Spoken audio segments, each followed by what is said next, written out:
Buongiorno, and welcome to Social Isolation with me, Alex Ravenhall, the type of person you'd remember from primary school because I used to run around pretending to be a gremlin. This podcast is a way for me to cope with the boredom and mental strain of being cooped inside for months on end, and hopefully provide some light entertainment for you, listening to people you don't know talk about things they love and are passionate about. Or, for the keen studiers of accents among you, and trust me, they're out there, you can try and decipher just where the hell I'm from. The idea for the podcast is to reconnect with friends and talk about the things that you're passionate about and enjoy. You'll be happy to know that even though I studied political ideologies at A-level, there are no podcasts on the subject. Talking about things that you love releases those sweet endorphins we're all craving, and so, if you take anything away from the podcast, it's to ring, text or FaceTime that friend you haven't spoken to in a long time and have a nice long natter. Over the following recordings, you will hear discussion on several topics, including acting, comedy, football, Pokemon, music and television. Feel free to listen on those that interest you, or just listen to them all, and maybe you'll develop an interest from the impassioned discussion. Disclaimer time, none of us are experts on any of these subjects, neither do we claim to have any success in these areas. These are just people talking about things they enjoy. Finally, as you can hear, I am recording on this shitty little iPad, so apologies if the sound quality isn't quite that of other podcasts. In today's podcast, I'm going to be talking all things writing with my very good friend Louis Valentine. I'm just going to reiterate for this one especially that we are both not professional writers in any sense of the word. We write because we enjoy it. We've had a couple of things put on at university, but nothing more than that. And we're not pretending to be that. All we're doing is having a conversation about how much we bloody love writing. And if it does get quite passionate and intense, you might hear the odd swear word come out. So apologies for that. Final little bit from me. Throughout today's episode, I'm going to try and get Louis to name 5 different alcohols. I'm not very good at this because I usually get drawn into the conversation and forget I've set myself these little tasks. But I'll try my damnedest to get that done. I hope you enjoy. Go and grab yourselves a coffee, a tea, or maybe even a nice gin, and relax and enjoy. Oh yes, that's a nice drilling sound I can hear. Hello everyone, just a disclaimer, my dad is doing some drilling outside, so you might hear that in the show. But I'm going to start, as I mean to go on, and introduce my brilliant guest. He's Lincoln born, he's Lincoln bred, he's Lincoln butter, he's a fantastic comedy actor, he's a brilliant writer, he has the heart of an angel and the name of a porn star. It's Louis Valentine. Hey, hello. How you doing, Louis? All right? How dare you? It's got, Valentine. It's quite a romantic porn star, if it is a porn star. I was talking to my mum about this. Yeah. But I was talking about what my porn star name would be, and it's my first dog and my mum's maiden name, and that means my porn star name would be Jazzy McGee. Jazzy McGee. I thought that's better than Louis Valentine, to be honest. It's a different type of porn star, Jazzy McGee. It's kind of like a disco 70s vibe. It's the one you'd go to Ibiza, and then you'd go to one of those sex shows, and that's what the porn star would be called. Jazzy Valentine. You come out on roller skates. As Wet and Wild. So what did you say, Alex? You come out on roller skates. Oh yeah, they do. They just put weird things inside of themselves. Yeah. Well, this is great conversation about writing. I must say so. Louis, I hope you agree with me that this feels, that we're on a video call, it feels almost like a job interview, which is weird because this is actually a job interview. I'm sorry I forgot to mention it. Oh, really? Yeah, and like every good job interview, my first question for you is what job are you interviewing for? I guess, related to what I do as a degree, I'm running for the Prime Minister. Prime Minister? My job interview. There's no election. It's just as simple as I do a job interview, and if I just going to become the Prime Minister, there you go. Well, that's how it works. That's politics. That's politics, baby. Well, that's interesting you say that, because I am actually the Queen. I'm the Queen of England, and I'm interviewing you for the job. So, welcome. Amazing. Welcome to the palace. It's quite nice. So, let's get on about legislation and things. But Louis, I notice that behind you is a dictionary. Are you any chance interested in writing? It's funny you should say that, Queen Elizabeth, for a second, but I actually am. Yes, I do enjoy writing. Oh, brilliant! You know what? I enjoy writing over a sherry. What about you? Over a nice can of cider. Can of cider. That's what we like to hear. Yeah. So screw politics. I want to hear all about your writing, Louis Valentine. So, what was the first thing you remember writing? And I want to preface this by saying it's not schoolwork, so it has to be something you've done off your own back. I'm pretty sure I remember. I read a book in the summer of 2016, or no, 2018, I think, and it was like just really good book, and it inspired me so much to write my own book that I wanted to do for a long time. And I wrote a lot of notes about this book on my phone, and then didn't really do much else. But like I did, I mean, it's like I just wrote loads. I wrote reams and reams, like not over like one day either. It was at least over the summer period where I wrote, I would say, equivalent of about 13 pages of like a Word document, and I think it was quite good, to be honest. What was it about? It was like set in a world where civilization is in the mountains, or in mountains rather. Sorry, but like this lesser born noble was trying to like take his dad's castle back, because his like dad was like mean to him and wasn't his actual dad. It was a bit confusing, but it was actually quite cool. I think I enjoyed writing it anyway. But now I'm thinking about it, actually, that's not the first thing I wrote. If you were to ask my mum, it was in year 3. This wasn't for schoolwork. I basically had an idea for a book called Beasts and Monsters. Yeah. And it was like 2 kids arrive on a deserted island and then make friends with the beasts to kill the monsters on the island. So is it like a Merlin type, like a kid's fantasy book? Yeah, I think it was inspired by those monster books. What were they called? Not Fantastic Beasts, Beast Quest. Beast Quest, yeah. I think it was inspired by that, but it was better. And and I think I wrote 3 of them, and like I have somewhere in my room, I will have the folders of these books, and they're terrible, but they're brilliant. Yeah, the first thing I wrote, and I remember this because my dad won't ever let me forget it, is I wrote a book about worms that played football. So it was like the Worm World Cup, and I remember the Star Striker worm, like he was like the best worm in the business. Someone watered their plant, and it like destroyed his house because like all the water damage. And then he had to come back and rise out the ashes and win the Worm World Cup. The Worm World. And then the next thing I wrote after that, and I've got it here for you. Unfortunately, I can't show people listening, but I have here Loxmon, which was basically my copyright version of Pokemon, which was a comic strip I made when I hope I was younger than 13, about Loxmon, which were kinds of Pokemon. And then I wrote something called Quadrant, which was about like social clashes between kind of a cowboys and Indians, but in a like in an advanced technological world. And then I put my memory stick in the washing machine, and I never forgave myself. Oh, that's so sad. It killed me.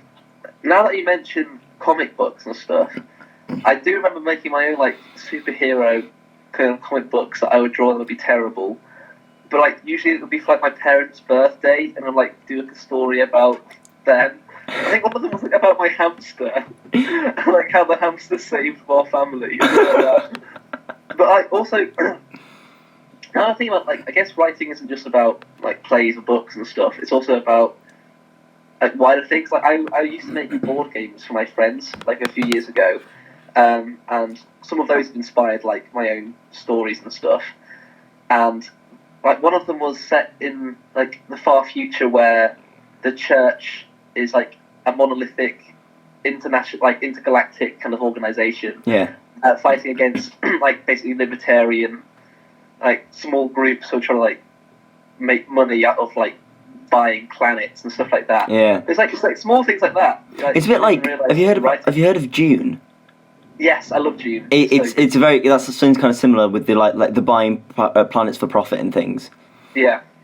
And it's interesting you say that because we will get onto this, but I think for me and you especially, when we write, it's very much about the narrative. And I think when you're talking about the board game thing, it's about the story rather than like the subtext and things like that. I swear that's my dad's drill. So it's interesting you said the board games. I've also made loads of board games with like my sister's boyfriend, with my cousin, like always growing up. I'd also do a role-playing thing, which was like Cluedo. But so we'd have the map of Cluedo and the murder would take place in the house, but we'd like police investigate. So one of us would like decide which the killer is and then build a narrative, and the other one would have to investigate it. So it's just like the board was there, but then we just sit across from each other and do these things. So it was pretty cool. It's funny you should say role playing, because part of writing as well can be like when you write a D&D story. Like I've never written a D&D story. Oh, I have actually. But I wrote a lot of Star Wars. Yeah. Role play with my friends. We played that all the time. Yeah. Yeah, no, I used to make like Walking Dead, Game of Thrones, Star Wars. I used to do them all. I used to make up loads of different role plays because that is how I rolled as a child. That's how cool and funky I was. I just sit in a corner and talk to myself. Wait, you played all these by yourself? Well, I didn't have like a brother, and my sisters were a bit older, and they weren't really that interested in the little games I had. So we're not all got the cool group of friends. Well, to be fair, when I was really little, I say little, it's like primary school, I was known for like being in my own world when it came to like playtime. Yeah. So I wouldn't play with other people. I would like run around on this patch of grass in the field, and that'll be like where I was, and I'd imagine my own world, and I'd just run about like alive. And the teachers will look over at you and go, "Is he okay?" It's a similar question. And you might have already answered it, but what got you into writing? Was it this book you read? I think, yeah, it was somewhat inspired by like seeing other people do it. And I was kind of like, I want to write my own. I think I'm a very imaginative person, so I have a lot of ideas in my head, and sometimes I like them a lot, and I just like write them on my note and think of it as like a future idea. Yeah. But sometimes I love an idea so much that I have to like properly get it out of my system and like write it all down. Mm-hmm. Which is, I guess, why I got into writing, because eventually at some point I realised, this is actually like a play or a book now, rather than just my weird ramblings. Well, it's like an impulsion, isn't it? Because you get the idea and you have to get it written down or you'll forget it. So it's like this instantaneous get something down on the paper and see if you can develop it further. I do this all the time, but like I go to sleep, and then whilst I'm failing to sleep, I have an idea, and then I have to wake up and write it down. And it's just, it's annoying because I'm trying to sleep, at the same time I can't lose this idea because I know that as soon as I fall asleep I'm going to forget it. Yeah. But some of my best ideas, I think, have come at this cusp of about to fall asleep, and it's just like these kind of, your brain's about to deactivate, so it's just like getting rid of all the shit in the back of your head, and you're like, that's actually a really good idea, and you just put it into your little like phone notes. I have a similar thing, which is just before I fall asleep, I have stand-up ideas, but then I look at them in the morning and they're shit. So I'm in bed and I'm like, I might be the funniest comedian since Peter Gay, and then I read them in the morning and I'm like, please don't ever put this on stage. It's absolutely atrocious and embarrassing. This is too accurate, isn't it? Like, I do that as well. And it's the same when I'm in the shower as well. I have, like, I think of monologues in the shower. Yeah. And it's not my monologue. I don't feel this way. But I get so invested in, like, this story that when I get out of the shower, I start writing it down. And I'm just like, this is great. The next day, you look back at it, no, that's not great, is it? And then your flatmate's just waiting by the door while you're going, we will destroy. You're right in there, Louis. Piss off, I'm not Louis. Mom! I promise I'm not doing anything in here. Shut up. Oh, man. So, yeah, what's your favourite book? Well, I have to think long and hard about this, because I have a favourite book series and then a favourite standalone book. Tell you what, I'll give you both. You can answer with both, if you'd like. Okay. So I'd say my favourite standalone book, to like start why I love this book so much, and it was the book that inspired me to like write my own, was A Knight of the Seven Kingdoms by George R. R. Martin, which is set in the Game of Thrones universe. Yeah. But it's set before the main storylines. And I just loved it. It's such a good story. It's 3 separate stories about the same person, but just as he grows older. And it's just, I love it. It's just interesting as well. And it was got little little pictures, that's it. And I just, I loved it. I was like, it is a phenomenal book. Considering I was going into it very not happy because he'd stopped writing the actual series and it was frustrating me. And I was like, so he's just pissing around with this stuff. But it is a seriously sick book. And every story, I think, is magnificent. I think it's a really good book. It's just I loved the circumstantialness of each of the stories and how it was a mix of the characters' look, which I think is something that happens in the real world, where someone just by their fortune comes across something and it changes their life forever, but only down to their characters' kind of intelligence or how they are as a person, how they manipulate that circumstance, which really inspired me. Yeah. And I was like, it's just so interesting to see how the world can affect the character, but how does the character react to the world as well? And that for me is what I've been building upon in my writing as well. And I just, I loved it. It was so good.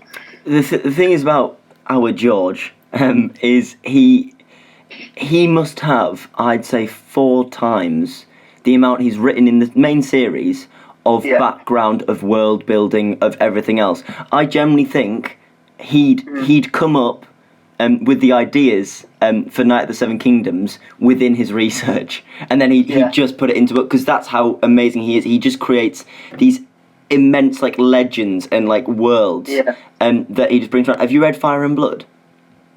No. Is that the... It's the Targaryen history book. Yeah. And that is such a credit to him, that he can not only write a seven book, well, depending how you pick parts and that, but a huge series of books, and then write a 700 page book of the history of one of the families. It's just the amount of detail it goes into is brilliant, and that's why the book is so good, because there are no gaps. He isn't coming across a character and going, what could they be about? He's written everything in incredible detail before he's even got to it, and I think that's one of the best things about him. Yeah, everyone has a place in the story. Everyone has a purpose, and you know how in it there's a whole, in the world there's a whole kind of, there's a destiny of the planet, and everything has an end point. But within it's at one point the Prince of Azure, the Fire Prince is going to come back basically. Yeah. Or whatever. Azor Ahai, is it? Yeah, something like that. I just know that George R. R. Martin, in some way or another, knows exactly how it all ends. I'm pretty sure he said that already. Yeah. So within it, everything's finished. He's just writing it in detail now, I guess. Yeah. Yeah, that's the thing.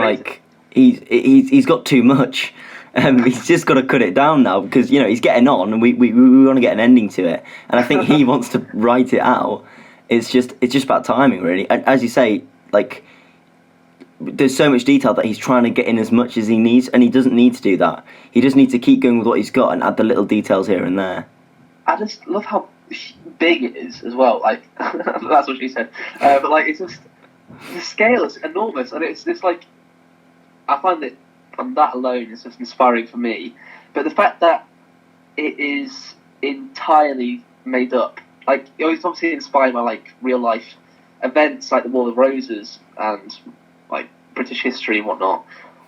But the fact that all of the families are made up, all the characters are made up, the world itself is just in his own head. Yeah. When I create a world, it's typically inspired by what if something was different about the world we live in. But he has gone even further, and the world is so detailed as well. It's mad. I love it. I think that's the thing between a good writer and a great writer. It's their propensity for imagination, because good writers can create a brilliant story within itself. Great writers can create the world surrounding that story and surrounding those characters. And I agree. My favourite book is the second Game of Thrones book, Clash of Kings, I believe. Really? Yes. And I'll tell you for why. Because it's the longest. And I love the book so much that is how it does it for me.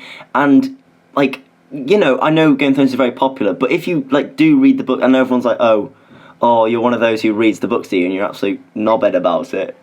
Yeah, I am. Deal with it. Like, he's just such a good writer. And I think I agree with you in the sense that at Night of the Seven Kingdoms is a credit to that and a testament to that. That it's not main series and it's still a fantastic book. What was your series of books? My series is The Enemy by Charlie Higson, which is I love it. Are you joking me? I've never talked to you about this, have I?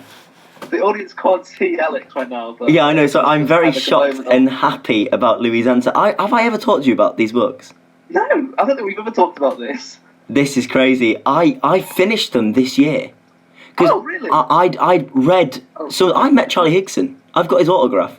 What? Lucky. Yeah, I know. I've got all the books. Sorry, I'm just geeking out a little bit here. Carry on, because I am completely on board. It's just the fact that I loved the first book the most, I have to say. That was the second book. I did like how it transpired, and I think the whole book, the whole series as a whole, like, he knew where he was going, and like, he knew how it was going to end, basically. And some of the characters in it are so interesting as well. But it's the fact that like they're kids, like living in a horrific world where like all adults are zombies, basically, and they have to try and survive. And so obviously there's like room for error. Like, kids have no idea what they're bloody doing, and the older kids are the tougher kids because they are just the eldest, and then the younger kids are like used as kind of bait. And it's mad. I love it. I don't know how to like explain it in detail without ruining the actual series. I mean, if we do a spoiler warning, go ahead, because I could talk about these series of books all day. Well, spoiler warning, but I love the fact, well, huge spoiler warning, it's just how he is so calm with killing everybody. It's like Game of Thrones. But I'm pretty sure in the first book he kills the main character. He does. He kills Archie? But he did that. Yeah, and when that happened, oh my god, my heart broke into a million pieces, and I was like, damn. It's like Game of Thrones, but for kids, I think. Well, do you know, like, so, like, your favourite is the first and second. My favourite is the second book, because it's the first one I read. And what I love about it is the fact that the two books aren't related until near the end. So for me, it was great, because I didn't feel like I was lost at all. And it was the exact same thing. It's when Ed, Jack and Bam go into the stadium and they get killed by St. George kills Bam, and he mortally wounds Jack, and Jack was like the hard ass, the one who was like the fighter, and he had a big birthmark on his face, and then he dies, and it completely changes Ed's character. And also I loved how Ed gets cut across the face with a butcher's knife, and he'd been like a pretty boy and stuff, and like it's literally, I mean, it's a bit on the nose, but like he's literally been scarred. and it's changed him, and his character completely flips, and he then stops being like the cool and collected one and becomes this psycho killer. Yeah, and the fact that each of the characters is so independent from one another, and like it's not like, oh, these group of kids are all the same. It's like these are groups of children, and within this group, even though they're working together, they have clashes of personality. And I was like, this is like what kids are like. As well, so he was able to maintain that, and it was the second one. Now you tell me all these little things to remind me, because I read them when I was like 15, 16. Yeah. Man, they were so good, weren't they? They're absolutely amazing. I loved how they had multiple characters you followed, and you were invested in each of these different storylines, and at the end they all came together, and it's like an Avengers Endgame when all the superheroes come together, and you're like, oh, this is what I've been waiting for the whole book series. Wasn't a massive fan of the ending, though. Felt it was a little bit rushed. It was. I will agree with you on that. I also... I don't mind... It took me a while to figure out how the parents became zombies, and when I figured it out, I was like, okay, that's fair. Yeah. I don't like how it was... It became a bit weird with how it manipulated some of the minds of the adults. But the actual writing of the kids and their stories, I think, was really good. Yeah, I agree. I loved St. George, but apart from that, none of the adults really... I didn't really like Wormwood. He was a bit... it got a bit wrapped up in itself. And then I didn't like it when they had all those... the like evolved kids, you know, the green ones who were like snakes and things. The kids of the first people who were infected with it. Yeah, I wasn't a massive fan of that. But I agree, they're a fantastic series of books, and Charlie Higson is a brilliant writer and sketch show writer and performer. Really? He did the Fast Show. Oh wow! Yeah, he wrote it with the guy from the Aviva adverts. I can't remember his name. I'm pretty sure I might have got that wrong. But I cannot believe that, Louis. That's blown my mind. I was not expecting that. We could do a podcast on that series of books because they are just that good. I would reread the first two for sure. Yeah. Those two are my favourites. The rest, I think, slowly get a bit too convoluted, and he needs more time to make it better somehow. But yeah, still exceptional. I'll tell you what. Which book follows Mad Dog? Cherub? Oh, I have it here. I think it's Sleepwalker. Is it? I think so. Why? Because they're what, Cherub books? Yeah. Yeah, they're sick. They are. Who writes those? Robert Muchmore. Robert Muchmore. I love those books as well growing up. I have all of these books on my shelf. They felt so adult, didn't they? Like you felt like you were a proper adult reading them. It was so cool. But yeah, I can't believe that we both enjoyed the Enemy books. I didn't know that about you, Alex. That was not planned. Well, this is what this whole podcast is about, Louis. Finding out things about each other. It's not about the journey, it's about the friends you made along the way. Exactly. I'm so happy with both your answers there, because they could have easily been mine. Favourite play? Favourite play? Damn. Oh, I know. Things I Know to Be True by the Frantic Assembly. Tell me about it. If you were to read it, I would say it's one of the best written plays I've ever read. Mm. It tells the story of a family and how the family slowly, this really tight-knit, love each other family, slowly falls apart. And it is just heartbreaking in every scene. And, the way they write it is so, powerful, and each character has, their moment, where you figure out why they want to leave this family behind, basically. And the one character that wants his family to stay together slowly falls apart themselves, and it's just it's heartbreaking. Is it quite contemporary? Yeah, it was only written a few years ago. I went to see it live at I forgot what is it, the Crescent in Leicester. I'm not sure what it's called, but the theatre in Leicester, a big one, but I think NSPF is, and it was honestly incredible. The acting in that was phenomenal. And what's great about Frantic Assembly is that not only is the writing typically amazing, but they also have incredible physical theatre, and they show emotion not just through the words, but then through the physical action of it as well. And when you see it, it's just it blows you away. Because some of the things they do is just, how do they do that on stage? At one point, how this is a weird one, but how Michael Jackson leans forwards and stays horizontal somehow.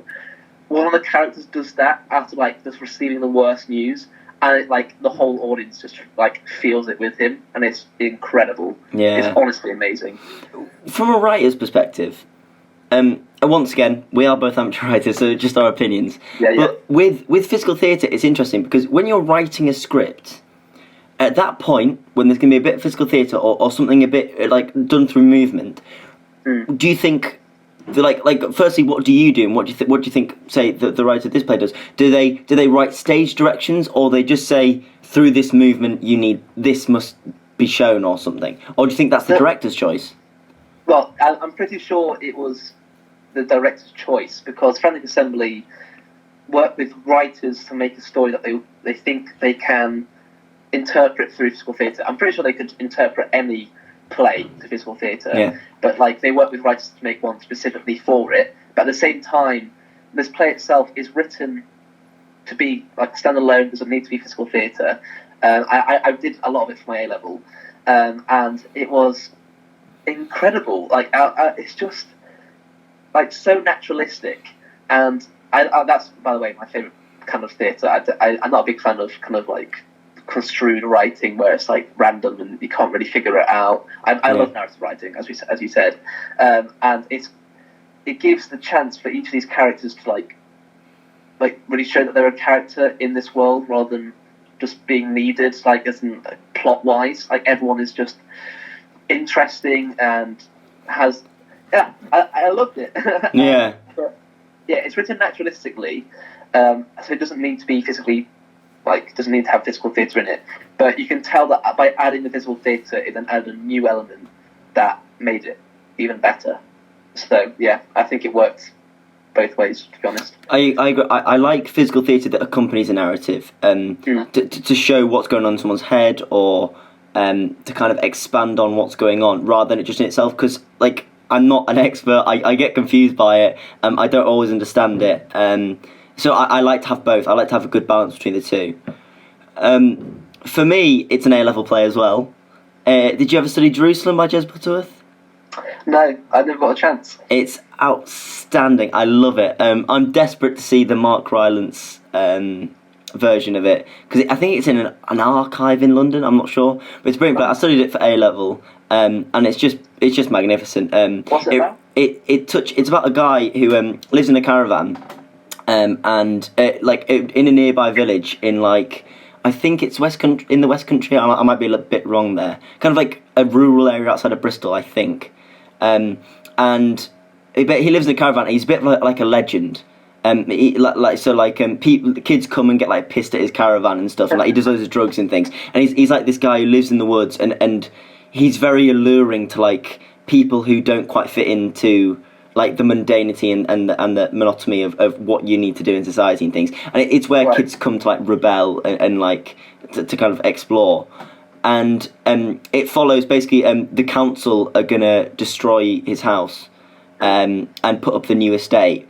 And it's all about kind of classic traditional Britain, the folk tales, like what it means to be British, like the magic of like the countryside, like maypole dancing, all of that kind of tradition getting demolished by kind of the Tescoisation of, like, modern. God, I'm not very good at this.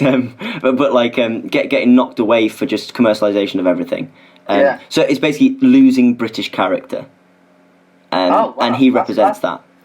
I do feel like I need to read more plays, but I often just feel like even though, like, it's inspiring to me to, like, read a play, I'd rather watch it. Yeah. And I feel like from that you can gain a better insight into it. And then once I've watched it, I will then read it. It's the same thing for, like, when I watch a film and then I read the book afterwards. I feel like for me, I need to see if it's worth the investment to read it. Otherwise, I get halfway through and get bored. I want to do that because so often I've read a play and I know what happens. I'd love to watch a Shakespearean play and generally see if I could get the story without having, analyse everything and knowing the plot. I'd love to go into something completely blind. And I did that with Hedda Gabler by Henrik Ibsen. Hedda Gabler's amazing. And it had within it, what's her name? Do you know the actress from Ruth Wilson? Do you mean the National Theatre production? Yes. Yes, I saw that live. Yes, yeah, same. I did a National Theatre live for it, and were you actually there? Did you actually? Oh, that's incredible. She's at the same time, Alex. We don't know. Yeah, she's fantastic. She's incredible. But I thought Rafe Spall as well did one of the best performances of his life. I've never massively rated Rafe Spall, and after that, I watch everything he's in because I thought he was phenomenal. But Ruth Wilson was absolutely magnificent in that. She really held her own. Was it Van Ivo Van Hoven? Is that the director's name? What are you saying? I think that's what the director's called. I probably got that completely wrong. But he likes to use, like, quite viscous liquids in what he does. So, like, the tomato juice, when Rose Paul spits it all over it. I watched another thing he did as well, and he does a very similar thing with a engine and engine oil, and it, like, all pours all over them. So he quite likes, like, these visceral liquids and like the images that they put onto the actors. I mean, I do that in my writing, don't I? Yeah, that's true. I love to do that. It's just like it's a good technique, I think. But yeah, that is the one time where I haven't known going in, and I really enjoyed it. I haven't seen Jerusalem; I've only read it, and that's how much I love it so much. Like I don't need to have seen it put on for me to love the play itself. Was Jerusalem like the one that you studied as a class and then you performed scenes for? No, we never performed scenes for it. Because this was for English, not drama. Although the drama class did study it and they did do bits of it, but I didn't do drama. So it was we just read it as a class, and then we went into it, and we talked about the the loss of what it means to what Englishness means in the text. Yeah. But yeah, that's the thing, because quite a lot of my favourite plays are inspired by GCSE, A level, because I just don't, as you say, I don't read plays naturally. I watch plays, I love them, but I don't sit and I watch them. I'd much prefer write my own. I think that's because of the fact that we don't do drama or writing as our degrees. We do very different degrees to writing. I say very different. I think our degrees lend themselves to being helpful in like how we write and like ideas that can inspire us, or like I feel like they give good background to like how we can write. Yeah. We like our degrees would never inspire us to be like, oh, go and read a play. Yeah. or yeah, that's go true. and watch a movie. Yeah. Unfortunately, that's the case. Yeah. Do you think you regret not taking creative writing or DTA or some kind of something more related to writing anyway? No, because there are lots of very famous writers who didn't do those degrees. There are lots of avenues to get into the field. And also, I went to uni for the experience rather than the degree. So I'm doing law at the minute. I'm not expecting to go on to be a lawyer at all. That's not my aim. So for me, going to uni is about all the extracurricular, and then I'll just get a degree out of it as well. And then, try and crack the writing if possible. So I don't regret it, I don't think. What about you? It is a fun thing that you went to uni to like have the experience of doing university life and then did law.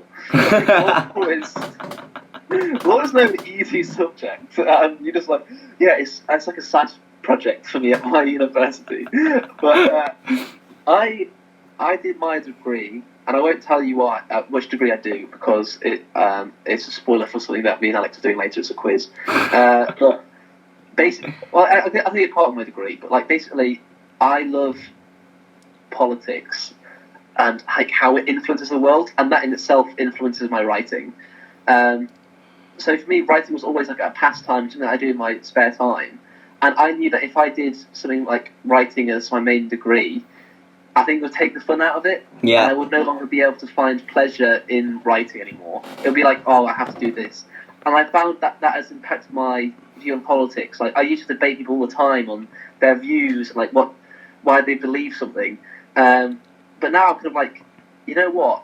Everyone is entitled to have their own view of politics. I just can't be asked to argue anymore, because even though I know probably more than most people, just because I've done so many essays and presentations and exams on different political ideas and who made them and how they've impacted the world, people will just not give a shit, and people will just carry on. I don't care. I still believe in it. You're not going to change someone's opinion overnight. Yeah. So I like my degree because it enlightens me about the world, but it doesn't give me the right to then tell people to have the wrong opinion. Yeah. And I feel like it's the same for writing. The writing is just kind of me exploring the world. It's not about me calling anybody out. It's not about me forcing my ideas on other people. It's just what if I were to change something and then put this aspect into it? And I think politics would help me that so much. And I did a play called Voluntary Tragedy, which is about Vladimir Mayakovsky, and it's about the influences of how he lived in the USSR when it started and lived under Stalin. And he believed in liberal socialism, where everyone is free from the state, and can do their own art. Whereas Stalinism was authoritarian socialism, and although I wrote that with my friend Phoebe, she focused a lot on him as a person. I focused on the world that he lived in, and the socialism and the politics that shaped his opinions. And it's so intriguing. I love adding politics into plays, and I think it worked so well for me that I can have my degree help my pastime as well. Yeah, no, I think if it's such a big part of your life, and you are very into politics, but the two are going to intertwine, and that's the best thing, because you take the positive aspects of the things you still enjoy about the politics and the world building, and it also gives the worlds you create more legitimacy, because it's not just, I'm not saying it's all fanciful, but what I mean is, in Game of Thrones, completely fantasy, if we use that example again, but he builds off real kind of feudal rules and things, and like history, and that grounds what he does. It makes it more believable, it makes it more tangible, and if you can bring your politics into it and influence it, like the world it builds is more eligible, like it works more because it's more grounded in truth. It's definitely inspired my most recent play, which is about like theocracy and authoritarianism and fascism in the 1930s. Yeah. And like the concepts of a religious like body being the leader of a country, to me is just like incredible, because when I grew up I thought, oh yeah, the church is a thing, but that's not who's in charge of me. Yeah. But it can be, apparently, in other countries. It's just maddening. I find it so interesting. I was brought up Catholic, I was an altar boy back in my youth, and I find religion extremely fascinating, but more so, I more think of it as like the institution, which you're kind of doing in your plays, but you're making the institution the ruling body of the country. For me, like I like the people in a church. You get very good different types of people. I tried to write a sitcom about it. It just didn't. I couldn't quite click it. But I had the idea of having like confessions as cold opens, which and then things like that. And then you just get like really brilliant characters in a church, and there's such an eclectic group of people, and there is something in. It could be church, it could be football, but a massive group of people, or lots of other things. There's not just church and football, but being brought together in a room, completely in a unified purpose, I think is incredible, and it's such a weird part of human nature to do that, I think. I don't think it's a weird part. I think it is just the most interesting part. Yeah. It's the fact that people come together over something that is so random, and like all of these people in this room believe in something that's been invented by somebody else. I say like that as if, oh, Christianity is not real. I'm Christian. I believe that like there is a greater being, but like everyone in this room agrees with you. Yeah. And like everyone kind of like some way, even though like they live different lives and have experienced different things, they've all come to the same conclusion, which I find really interesting. It's kind of cool. I agree. I think it's more a testament of human nature rather than like because I think people there's a comfort in it. I think. Because there's a whole thing about the human condition, which is going off writing a little bit. We will get back onto it, but a terrifying fear of death. Because well, like you say this isn't like it's not about writing, but like this is for me what I would say underpins characters. Like, do they believe in something greater than themselves? Like, do they fear death? Do they think that they are the best thing to ever happen? Like, I love the fact that people can be shaped by a multitude of different things, and religion is typically one of them. It's crazy. Yeah, I agree, because for even though I was brought up Catholic, like it was never a huge part of my life, and it's the fact that for people there is such a belief, such a tangible belief in it, that I would love to be able to feel that myself, I think. Oh, so building off this conversation, who are your writing heroes? I've got 4, and then I have. Sorry. Oh, sorry. What did you say? What did you say? Sorry. So it was, who are your writing heroes, and then this can build into the questions that I'm also going to ask. You think the best written film, best written TV show, and best written video game. So maybe the writers of those might be the same. They might not be. Well, I don't really follow many writers religiously. Yeah. I don't honestly really know. I haven't really put much thought into like particular. particular writer. I mean, I love Tarantino's screenplays. I love like how he can make so much tension and so much, just make something so interesting out of some characters that you only see for 2 hours. But like, I'd say Tarantino is quite like a basic choice. I honestly don't have many kind of all-time favourite writers. I don't spend much time following particular writers, I'd say. Yeah, I'd say the same. I'd only bring up Jez again because I love that play, but I wouldn't say I follow him religiously. And then Reece Shearsmith, Steve Pemberton, Inside Number 9. Oh yes, of course. Fantastic. Like they're I think the archetypal example of a really co-efficient writing duo. I think they work so well together. But my favourite writer of all time is Martin McDonagh, who wrote In Bruges. Yes. He's phenomenal because what you see, I feel with films there are three things you get. There are certain kind of action films where they've got in a big actor, and so therefore the film orientates around the actor. Like there was one about John Cena being like a nanny or something, I don't know, but those type of films. You then get films that are very much a director's vision. Grand Budapest Hotel. It's very much about. I've forgotten his name. What's his name? I don't know either. Sorry? But it's I don't know either, but he's really good. And he's done a lot of really good stuff. Yeah, I can't remember if I've forgotten his name. I'll have a look. Like with him, it's so much about aesthetic, and it's about like the way it looks on screen. And then you've got someone like Martin McDonagh, who is just a brilliant writer, and everything you see on stage, on screen, or stems from the writing outward. And that's something that I want to get. That's something I want to do in the future. That's the type of writing I want to do, where it's so writing orientated. I think that's fantastic. Who was the bloody director? Are you looking it up now? Yeah, I'm trying to, but my phone is an iPhone 5, so it's not. Wes Anderson. There we go. Wes Anderson, of course. Yeah, so like he does beautiful sets. Like it's just symmetrical. Like he's all about kind of the aesthetic on the screen. Whereas someone like Martin McDonagh is so much inbuilt in the writing, and it's not to say it's not beautiful what comes out. In Bruges is a very beautiful film, but it's so like it's all about what is said, and it's about how much you can do with words alone. Which is very much the case. He also wrote, if you're interested, 7 Psychopaths and 3 Billboards Outside Ebbing, Missouri, and The Pillow Man, which is a highly recommended play from my friend Morgan, which I need to read because I do love Martin McDonagh.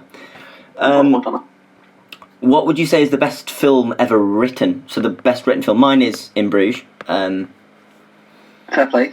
Mad. I haven't spent much time honestly thinking about this. You said you like kind of like gave me ideas, like things I could consider before coming on here to talk about writing. I mean, I am just a huge Tarantino fanboy. I think he just comes up with some incredible concepts. And I recently watched Django Unchained, which won Best Screenplay Oscar. And it is. Have you seen Django Unchained before? One of my favourite films. Absolutely love it. I think it's fantastic. I think the way he writes the villain and the heroes in that is incredible, because the villain is the hero of his own story. Yeah. And I think that's what you always need. You need the villain to not be. You need it to be obviously that like they're not a great person, like, but at the same time they don't realise they're not a good person. They think what they're doing is fine. Yeah. And I find that incredible writing, because sometimes you watch like an action movie, for example, and the bad guy is just someone covered in scars and just wants to kill people. Yeah. And you're just like, that is not what. I mean, it's a villain. They're not a good person, but at the same time, it's not interesting. I love films that have a villain or characters who feel real, like who just aren't perfect. Yeah. And like they have inaccuracies as a character, not like in the writing, but like they have done bad things, or they enjoy doing things that most normal people would be like, but I wouldn't do that. And I think that's also why I like horror stories. So like John Carpenter is one that I really like, because he makes horror films. The Thing, really absolutely incredible film. Sorry, what did you say? The Thing, John Carpenter's The Thing. Oh. In The Thing, they don't have necessarily a villain. They have a enemy they don't understand, and it causes disruption between them where no one can trust each other. And I think that is just incredible, and it's inspired some of my writing itself, where tension builds because these people who used to be friends and work together now can't trust each other, even though it's neither of their fault. And if you can create that kind of world where no character is at fault for something, but they still find reason to be against each other for it, I think it's incredible, because it shows that they can make a world where the characters live in it rather than the story be about the characters. Yeah. Yeah, because that was like a Blue wrote Pickle Maximum Depth, which was set in a submarine, and it was all about kind of that, like you don't know who to trust. Like the enemy isn't a person; it's something that can inhabit people, which is very similar to John Carpenter's thing. Now you say that, I do see the similarities, and then in that you used red, was it alcohol? Red water. Red wine. It's just red water, but it's red wine if you want it to be. To like demonstrate like when it's moving, and then in John Carpenter's obviously it's the blood, because and is it the blood's something with copper or something? Oh no, it rejects teeth or something. I can't remember. It rejects heat. Yeah, so if you put like too much heat on it, it would like go crazy, which is why it survives in the cold. Yeah, that's the story of the trick. Best written TV show. I would say, I'm not sure people would agree with me on this, but Breaking Bad, purely because of how they were able to introduce new characters, remove old characters by not making it as if they just went on holiday, but also because it had such a nice, rounded ending.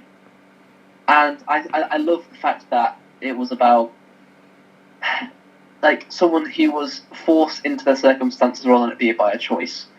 Like it was someone who was very much, he wasn't like a bad person. They had no other option, and then they kind of become invested in it. And I just think the fact that the way he wrote it and gave so many characters a character, and he didn't really hate anybody like a whole bunch. Like you could kind of understand the reasoning behind. So well rounded. Yeah, and the fact that you could tell whoever wrote it had an ending. Most American TV shows, I feel like, are...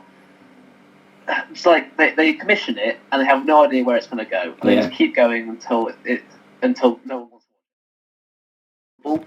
I would much prefer plays, TV shows where the person who's writing it and directing it have a vision for where it begins, where the middle is, and where the end is. Yeah. And I think that's what TV shows meant to be.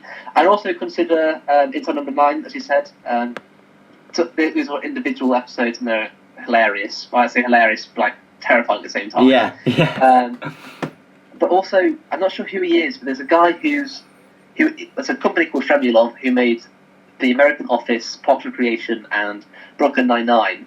And they do like cold opens, like they're famous for doing their cold opens, and kind of having a cast of characters go through their life basically, and I in a comedy setting, and I just find those really enjoyable comedy shows because even though they are just loads of episodes, they do have an ending. Like they have a character path, and the decisions they make sense typically anyway, and they're always hilarious as well. I find them so funny.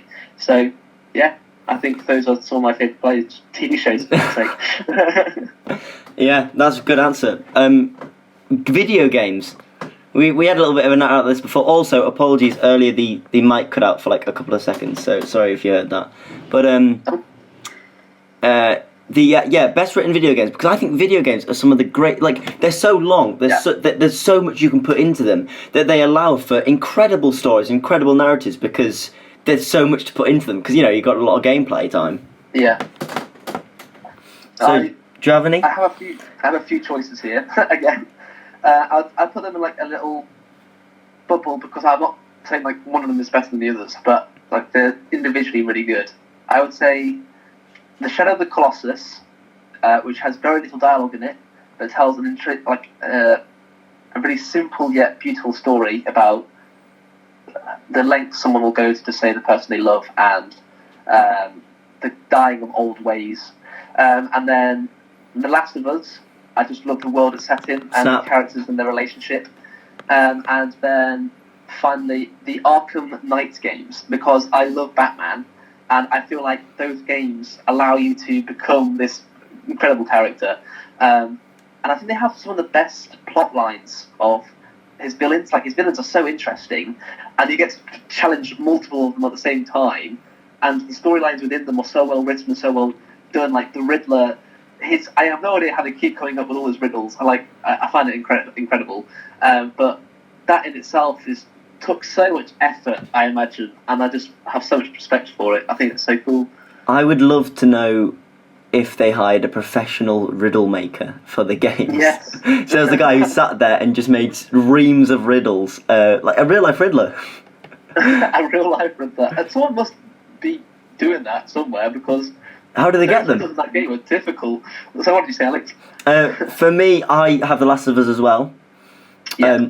It's funny you mentioned the Arkham series. I haven't thought about it in a while, but I actually had a drunken, not argument, but debate about which game has the best narrative. And one of my friends was talking about The Witcher, Witcher 3, and what one was back in Arkham. I at the time said Pokemon, but I disagree with that now. No, for me, the best written game is Walking Dead, Telltale's Walking Dead Series 1.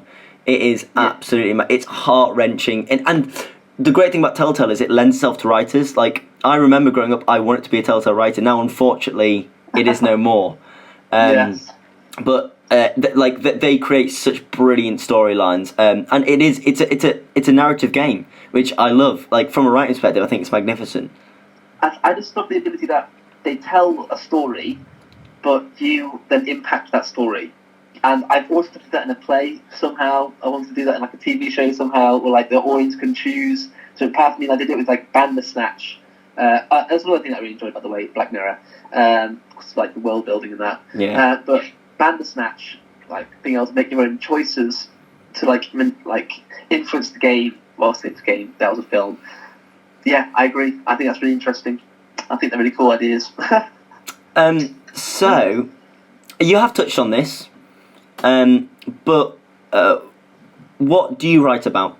So you've talked about it in a lot of depth. Is there anything to add at this stage to it? So what do you like in writing? Well, the first play that I properly wrote was a horror, because I felt like most people, when they write horror, is really mundane. I saw one really, really bad horror play, and it was something like. It was really similar to Haunting of Hill House. But it was like set in a house which is haunted, and people don't believe it. And then the ghost that lives in the house like haunts the Alexa somehow, and I'm like, that's so weird. It was just not a great horror play. I've seen some decent horror plays like Woman in Black. That's a really good horror play. I've heard really good things about the theatre version is apparently superb. The first time you see it, it's really good. The second time, you kind of lose that effect. But I just feel like horror, to me, is more about psychological effects rather than it being loads of loud sound effects. And for some reason, when people put on a horror play, they forget about the writing, and they just set it in a really weird reasoning for why the house is haunted, and then put about 100 scream effects and lightning flashes, and I'm just like, this is just really boring. Yeah. I'd much rather a play about someone who becomes scared by something, and then it manifests inside of themselves, and then they become the horror of the play, which is what Maximum Depth is about. It's about someone who was so invested in something that it made them kind of just go crazy, and then they became the horror of the play. And it's about humans rather than some weird ghost. There is a horror renaissance though. The Ari Aster films and Jordan Peele, like I feel like there is there is now. Not saying there wasn't, but there's there's more about the writing in horror now. It's more narrative based, like Hereditary. Hereditary's amazing. Midsummer, oh, superb! I love Midsummer. And then obviously Get Out. I haven't seen Us, but I've been told from a very good friend of mine that it's superb.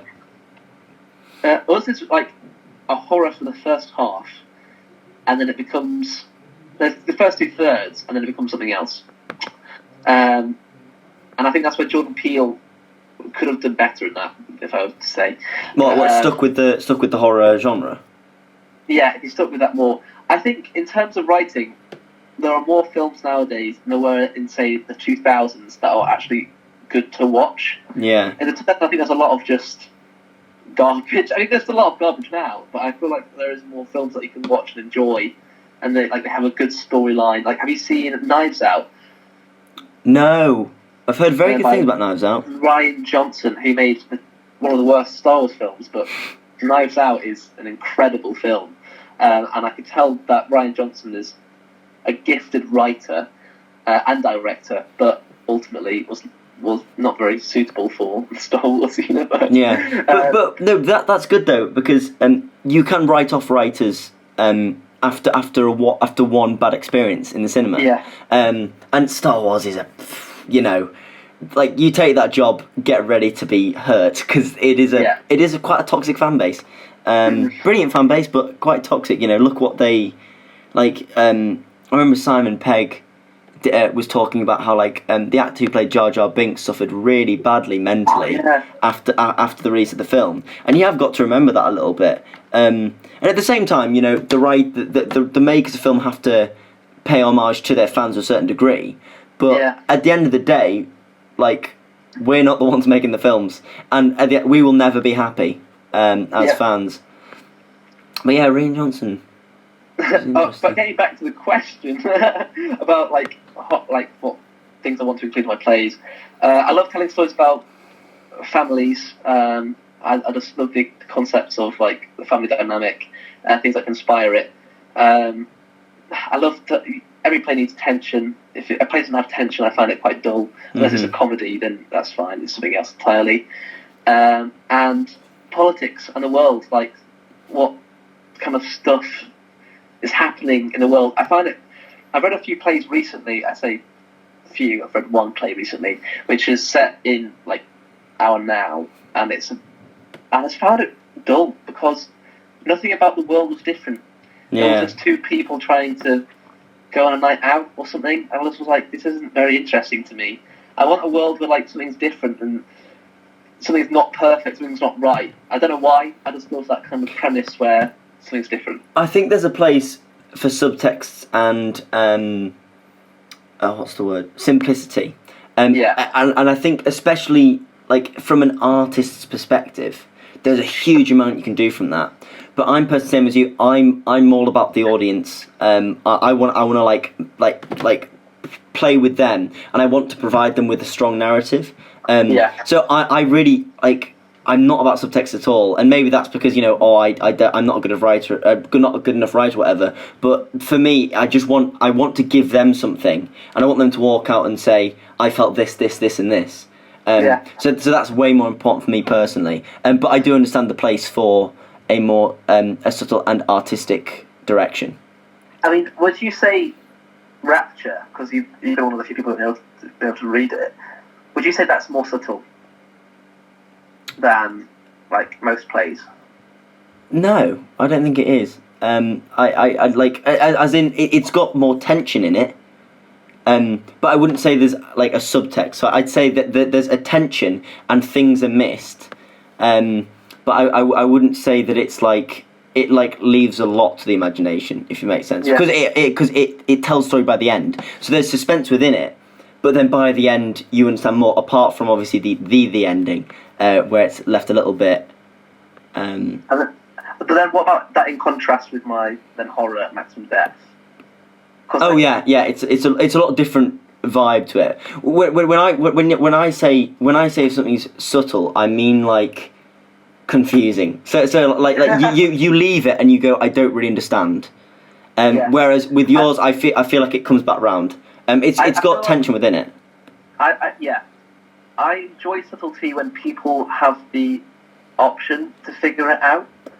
So there are things I would say that are subtle in my plays, but they're not the main point of the play. Mm-hmm. So I feel it's if you want to read more into it, you can, but if you don't want to, you can also then just skip over that, and it's not then hindering your enjoyment of the story as a whole. Mm-hmm. Which someone who actually went to see Maximum Depth forwarded an essay. I'm not sure if I ever told you about this. Yeah. But someone who saw my play, who I didn't even know who they were, they wrote an essay about it, and I was like, "That's thanks, but weird." and I was like, I was glad that you could have a response like that from someone. Like someone could go and watch it and still feel like they have to say something about it. Yeah. So I'm agree with you the fact that you want people to feel something, you want them to come out with a reaction. Yeah. I feel like the most mundane plays are where you go and then something happens and then you kind of just accept it and you leave. Yeah. I've seen a lot of old plays where it's like that and you just don't feel like much is achieved by the actual play. So yeah. With those though, it might just be that I'm obnoxious or I don't understand it. Like maybe that's just me. But like if I go in and it like there just nothing happens, I'm like, what can I take from this? Do you know what I mean? But that's just me being me.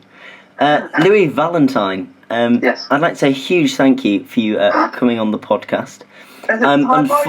Unfortunately, because you forgot Wes Anderson's name, you will not be becoming Prime Minister of the UK. But we'll give you Foreign Secretary. We'll do you that service. Thank you so much for coming on. I did forget to mention that Louis has in the past been a Edinburgh Fringe stand-up. So I just thought I'd give you that shout out. Thank you so much for coming on, Louis. And thank you all for listening. More podcasts will be coming out soon. I hope you enjoyed it, and sorry about the drill, me forgetting a lot of things, and the mic turning off. But and apart from that, multiple times. thank you very much, and have a lovely day.